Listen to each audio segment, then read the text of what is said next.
پتہ ہے کیا؟ کہا کیا طاقت ہے؟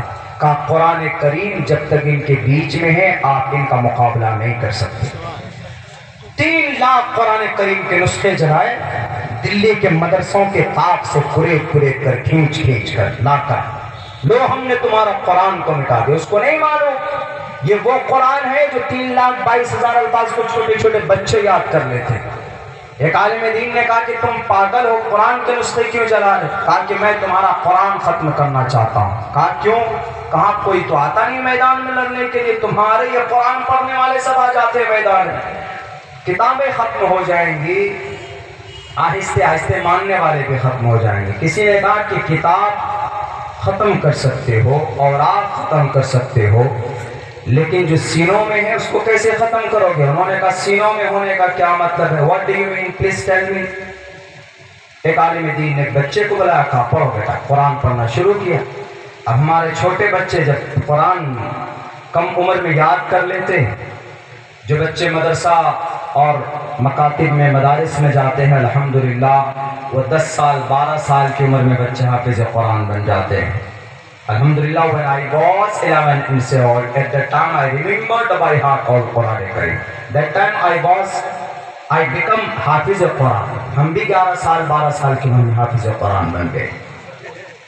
تو انہوں نے کہا کہ اچھا، ان کو یقین نہیں ہوا کہ ایسا ہو سکتا ہے، اس لیے کہ دنیا کی کوئی کتاب there is nothing authentic books can who remember by heart all، کہ کوئی یاد کر سکتا ہے۔ موہن بھاگوت جی کو بھی یہ یقین نہیں ہو رہا تھا جب ہم نے کہا تھا کہ ریممبر بائی ہارٹ مائی ہولی گرنتھ قرآن کریم، ہم نے پورے قرآن کو یاد کیا، ان کو یقین نہیں ہو رہا۔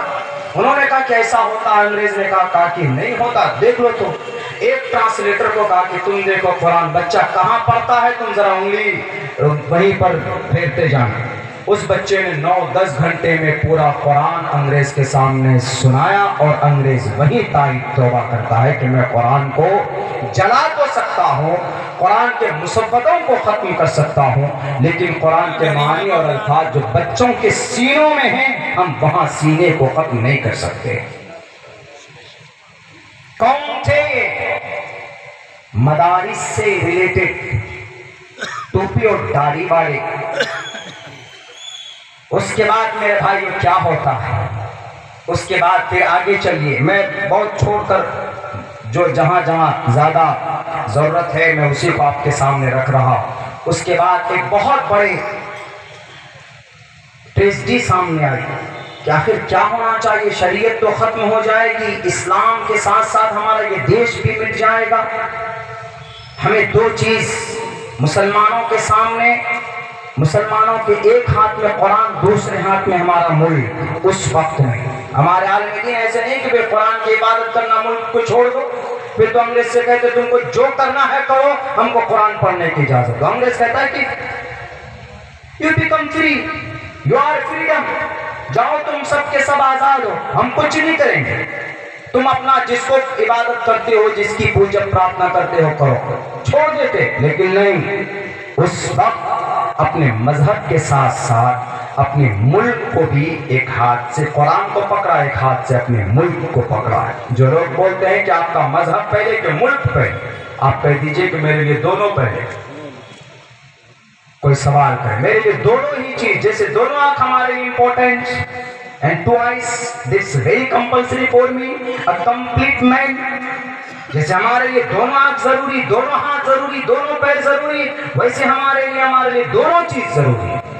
ہمارا کنسپٹ عقیدتاً ہمارے لیے مذہب بہت ضروری ہے، اور نیشنل کے اعتبار سے، ناگرکتا کے اعتبار سے ہمارے لیے سب سے پہلا رشتہ ہمارا ملک کے ساتھ ہمارا۔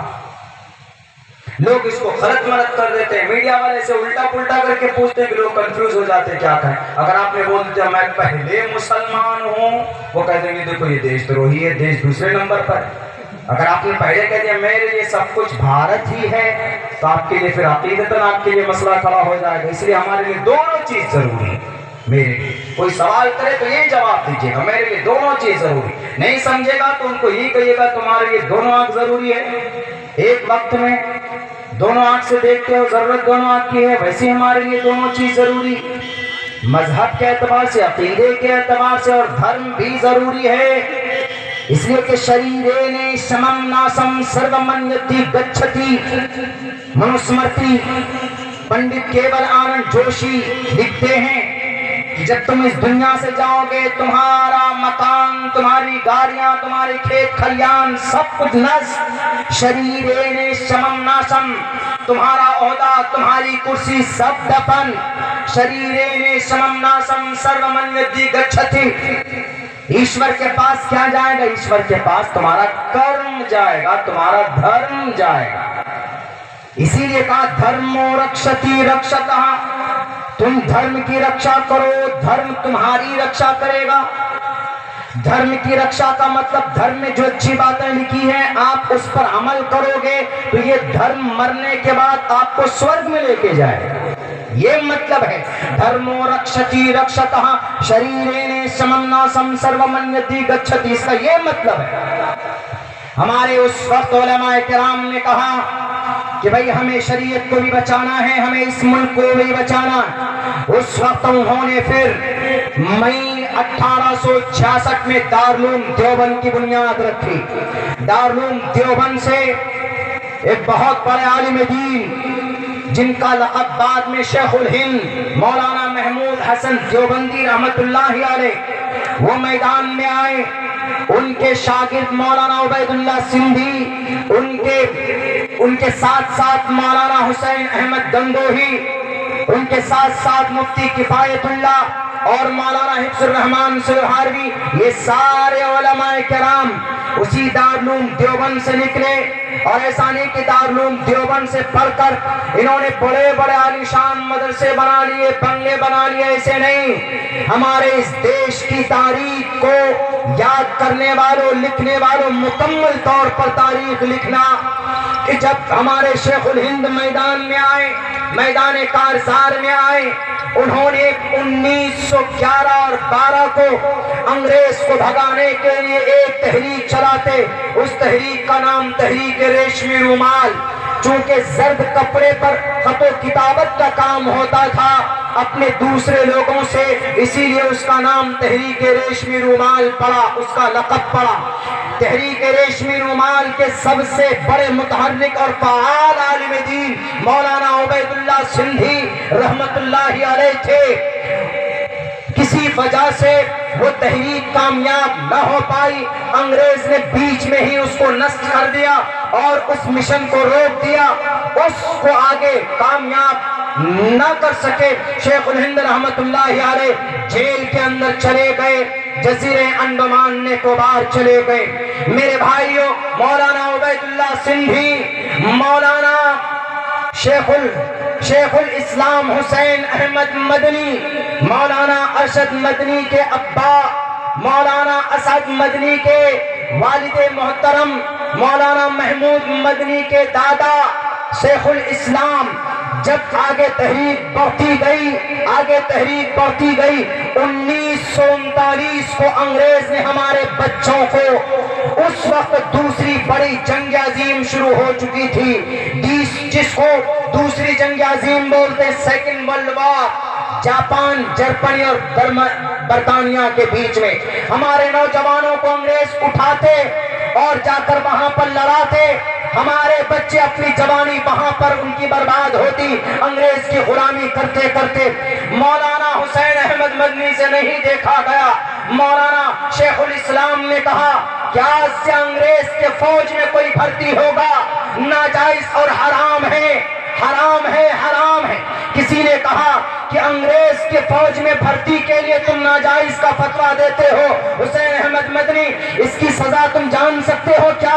وہ تم کو سزائے موت دیں گے، وہ تم کو عدالت میں گولیوں سے بھون دیں گے۔ انہوں نے کہا کہ گولیوں کی آہٹ دور کی بات ہے، گولیوں کی گرمی اور جناب توپ کے گولوں وہ تو بہت دور کی بات ہے، میں تو اپنے صندوق میں، اپنے بیگ میں کفن لے کر چلتا ہوں اور میں قیامت تک یا جب تک میرے بدن میں جان ہے میں اس وقت تک اپنے اس فتوے کو، اپنے اس فیصلے کو نہیں بدل سکتا۔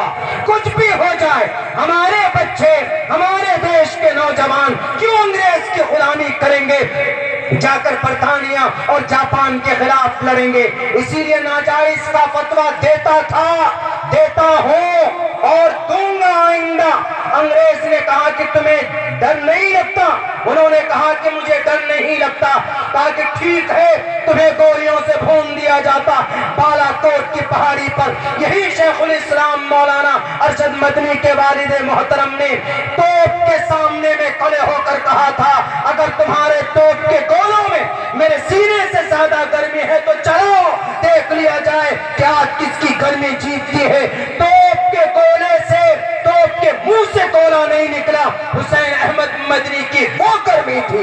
یہ کہ ہمارے ٹوپی اور داڑھی والے، انہوں نے قربانیاں پیش کر توپوں کے دہانے پر کھڑے ہو کر اس دیش کی آزادی لی ہے، تب جا کر ہم لوگ 15 اگست کو جھنڈا پھہراتے ہیں۔ اتنی آسانی سے آج ہمیں یہ تاریخ نصیب نہیں ہوئی ہے میرے نوجوان ساتھیوں۔ یہی نہیں، آج جو نفرتیں بانٹ دی گئی، یہی ایودھیا قریب ہے، یہاں پر ایک مشہور جگہ ہے کبیر کا ٹیلا، شاید آپ لوگ گئے ہوں گے کوئی، وہاں ایک املی کی جھاڑ ہے، وہیں پر ہے کبیر کا ٹیلا، مشہور ہے۔ کیوں مشہور ہے؟ آرکیولوجیکل سروے آف انڈیا نے ایک بورڈ لکھا ہے، بورڈ، بنا تحقیق کے کوئی بات میری زبان سے کم نکلتی ہے، اس پہ تحقیق ہم نے کی۔ وہاں جائیں گے، اس بورڈ میں لکھا ہوا ہے پھانسی کا ایک پھندا اور 2 گردنیں، ایک پھندے میں 2 گردنیں لٹکائی گئی۔ اس دیش میں کچھ لوگ ہندو مسلمان نفرت کی بات کرتے ہیں، یہ واقعہ ان کے لیے سبق ہے۔ اس ایک پھانسی کے پھندے میں 2 گردن، ایک گردن تھی بابا رام کرشن داس کی اور دوسری گردن تھی مولانا عامر علی کی۔ ایک پھانسی کے پھندے پر 2 گردنیں لٹک رہی ہے، ایک ہندو کی لٹک رہی ہے اور ایک مسلمان کی، تب جا کر یہ دیش آزاد ہوا۔ بہت قریب نہیں، چلے جائے۔ Survey of India, archaeological survey of India نے یہ بورڈ خود سے لکھ کر کے وہاں پر ٹانگ دیا، یہ تاریخ ہے۔ کون نہیں جانتا ہے میاں انصاری کی قربانی کو؟ کون نہیں جانتا ہے عبدالغفار خان کی قربانی کو؟ انگریز کے دانت کھٹے معصوم بچوں نے کے بھی ایک معصوم بچہ پڑھ رہا تھا، حافظ صاحب۔ 1923 کے اندر عبدالغفار خان پشاور سے گاندھی جی گرفتار کیے گئے کہ تم کیوں نمک آندولن چلا رہے ہو، ستیہ گرہ کی بات کیوں کرتے ہو، ہم تم کو اندر ڈال دیں گے۔ گاندھی جی کو گرفتاری سے بچانے کے لیے عبدالغفار خان سامنے آئے، بچوں کو سامنے کھڑا کر دیا۔ انگریز نے کہا بچوں کو کیوں سامنے کھڑا کر دیا؟ تم تو پٹھان ہو، خان ہو، تمہارے ہاتھ میں تلوار ہونی چاہیے۔ انہوں نے کہا کہ گاندھی جی کی بات پر ہم عمل کرتے ہیں، گاندھی جی نے کہا ہے کہ ہم کو ظلم و تشدد نہیں کرنا ہے، ہم ان کی باتوں پر عمل کرتے ہیں، تم کو جو کرنا ہے کرو۔ میرے بھائیوں، بچوں کی لائن کو دیکھ کر انگریز چلے گئے، دوسرے دن آتے پھر گرفتاری ہوتی۔ اس کے بعد پھر ہمارے نوجوانوں کو آرڈر دیا جاتا ہے جو فوج میں تھے، انگریز کے فوج میں، ان کو کہا گیا کہ بھئی تم ان کو گولیوں سے بھون دو۔ ان انگریز کے فوج میں جو نوجوان تھے انہوں نے کہا کہ ہمیں دوسرا جلیانوالہ باغ نہیں چاہیے، ہم گاندھی جی کو اور ان کے چاہنے والوں کا مرڈر نہیں کر سکتے، ان کا قتل نہیں کر سکتے۔ انگریز نے خود سے بندوق اٹھا کر 207 لوگوں کو موت کے گھاٹ اتار دیا، تب جا کر 15 اگست کو ہم لوگ آزادی کی دیوس مناتے ہیں۔ یہ کچھ نہیں، 127 مسلمان کیرلا کے اندر میرے بھائیوں مال گاڑی کے اندر بند کر دیا گیا، موت ہو گئی، تب جا کر 15 اگست کو ہمیں آزادی ملی۔ یہ کچھ نہیں، جلیانوالہ باغ میں جنرل ڈائر نے تقریباً 3080 لوگوں کو مشن گن سے گولیوں سے ٹھوک دیا تھا، تب جا کر 15 اگست کو آزادی ہمیں ملی۔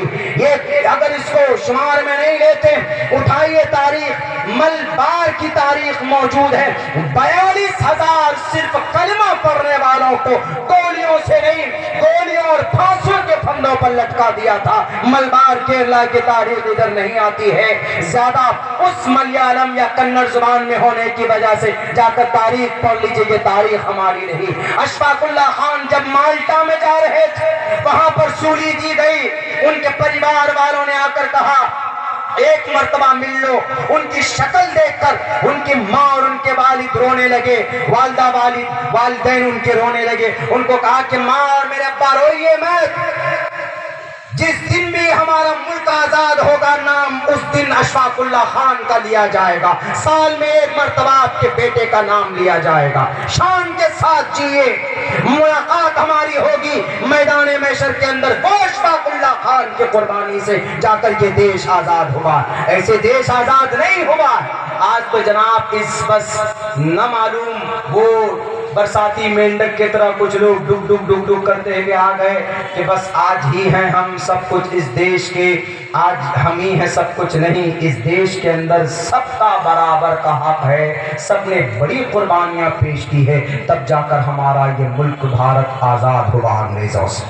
200 سال کی ظلم و زیادتی والی حکومت سے دیش کو چھوڑ کر انگریزوں کو جانا پڑا، لیکن وہی نفرت کی بیج بو کر انگریز چلے گئے۔ یہ انگریز چلے گئے لیکن اپنے کچھ لاجک چھوڑ کر گئے، اور ہمارے اس دیش کے اندر ہمارے برادران وطن بھی نہیں سمجھ پاتے، ہمارے کچھ نوجوان ساتھی ان میں بھی ہیں اور ہم میں بھی ہیں، جو خواہ آپس میں لڑ پڑتے ہیں، سمجھتے نہیں، پڑھتے نہیں، لڑ پڑتے ہیں۔ جیسے مثال کے طور پر ابھی پچھلے سال کچھ جگہوں کے اوپر میں جھگڑے فسادات ہو گئے غلط فہمی کو لے کر، میں وہیں پر آ رہا ہوں، جو منتر پڑھے تھے اس سے ریلیٹڈ ہے۔